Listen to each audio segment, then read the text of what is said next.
Snowdrop or Snow White and the Seven Dwarfs by the Brothers Grimm. It was the middle of winter, when the broad flakes of snow were falling around, that the queen of a country, many thousand miles off, sat working at her window. The frame of the window was made of fine black ebony, as she sat looking out upon the snow, she pricked her finger, and 3 drops of blood fell upon it. Then she gazed thoughtfully upon the red drops that sprinkled the white snow, and said, "Would that my little daughter may be as white as that snow, as red as that blood, and as black as this ebony window frame." And so the little girl really did grow up. Her skin was as white as snow, her cheeks as rosy as the blood, and her hair as black as ebony, and she was called Snowdrop. But this queen died, and the king soon married another wife, who became queen and was very beautiful, but so vain that she could not bear to think that anyone could be handsomer than she was. She had a fairy looking glass, to which she used to go, and then she would gaze upon herself in it and say, "Tell me, glass, tell me true, of all the ladies in the land, who is fairest? Tell me, who?" And the glass had always answered, "Thou, queen, art the fairest in all the land." But Snowdrop grew more and more beautiful, and when she was 7 years old, she was as bright as the day, and fairer than the queen herself. Then the glass one day answered the queen when she went to look in it as usual, "Thou, queen, art fair, and beauteous to see, but Snowdrop is lovelier far than thee." When she heard this, she turned pale with rage and envy, and called to one of her servants, and said, "Take Snowdrop away into the white wood, that I may never see her any more." Then the servant led her away, but his heart melted when Snowdrop begged him to spare her life, and he said, "I will not hurt you, thou pretty child." So he left her by herself, and though he thought it most likely that the wild beast would tear her in pieces, he felt as if a great weight were taken off his heart when he had made up his mind not to kill her, but to leave her to her fate, with the chance of someone finding and saving her.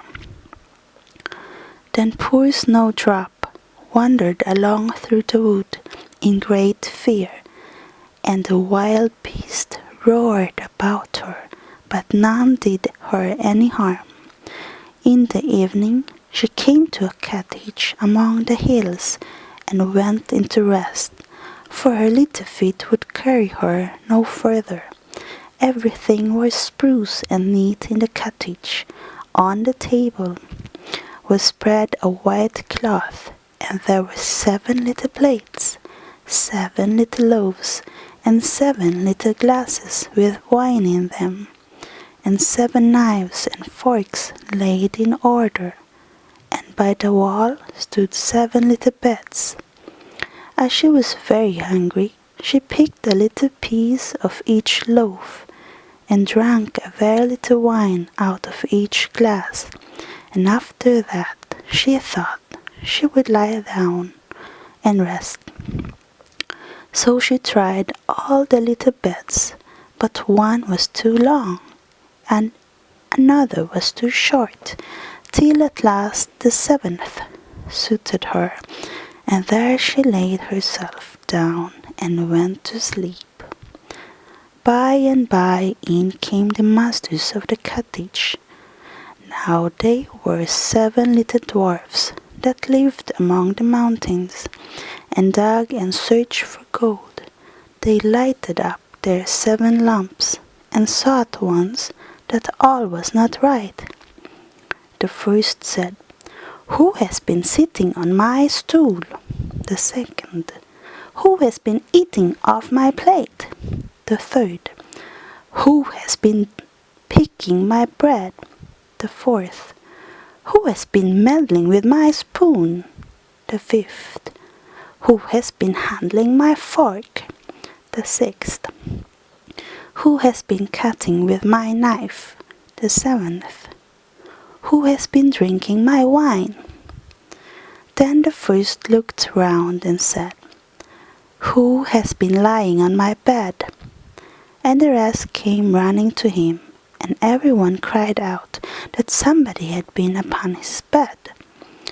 But the 7th saw Snowdrop, and called all his brethren to come and see her, and they cried out with wonder and astonishment, and brought their lamps to look at her, and said, "Good heavens, what a lovely child she is!" And they were very glad to see her, and took care not to wake her.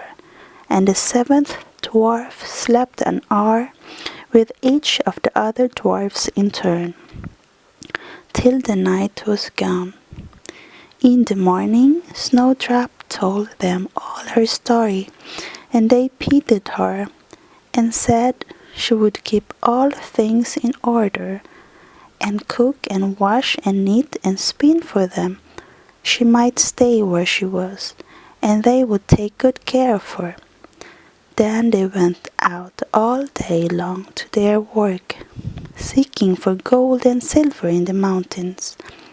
But Snowdrop was left at home, and they warned her and said, "The queen will soon find out where you are, so take care and let no one in."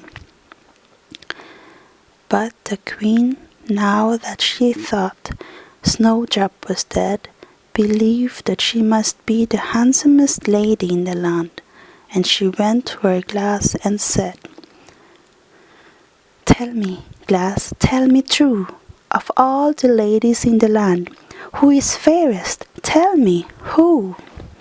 And the glass answered, "Thou, queen, art the fairest in all this land, but over the hills in the greenwood shade, where the 7 dwarfs their dwelling have made, there Snowdrop is hiding her head, and she is lovelier far, O queen, than thee."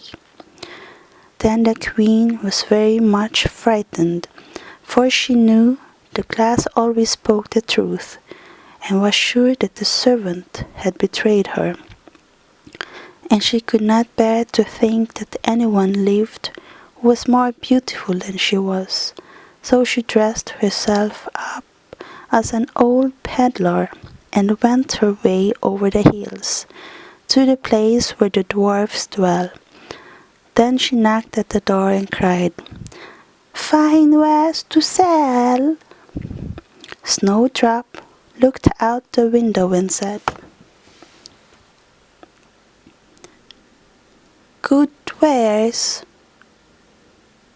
and said, "Good day, good woman, what have you to sell?" "Good wares, fine wares," said she, "laces and bobbins of all colors." "I will let the old lady in. She seems to be a very good sort of body," thought Snowdrop, as she ran down and unbolted the door. "Bless me," said the old woman, "how badly your stays are laced. Let me lace them up with one of my nice new laces." Snowdrop did not dream of any mischief, so she stood before the old woman, but she set to work so nimbly and pulled the lace so tight that Snowdrop's breath was stopped, and she fell down as if she were dead.